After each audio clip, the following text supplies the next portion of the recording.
మహేష్ నువ్వేరా రే, అది నడుచుకుంటూ వెళ్ళి నడుచుకుంటారా, ఆడిని అందరూ చూడండి.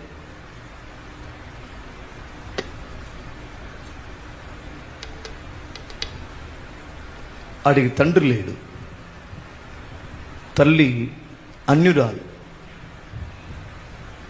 విగ్రహారాధికురాలు, ఇళ్లలో పనిచేసుకొని బ్రతికింది. అలాగే సీతమ్మ కాలనీ. అక్కడి నుంచి ఆటోలు గీటోలు ఏమి రావు. ఆటోలు వచ్చినా డబ్బులు పెట్టుకునే స్తోమత లేదు. ఆడు 3 ఆరాధనలు ఉంటే 3 ఆరాధనలో ఉంటాడు.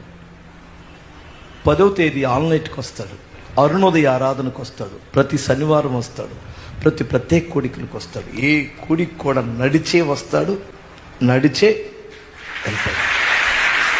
ఆ నడక చూడండి, ఆడి నడక చూడండి.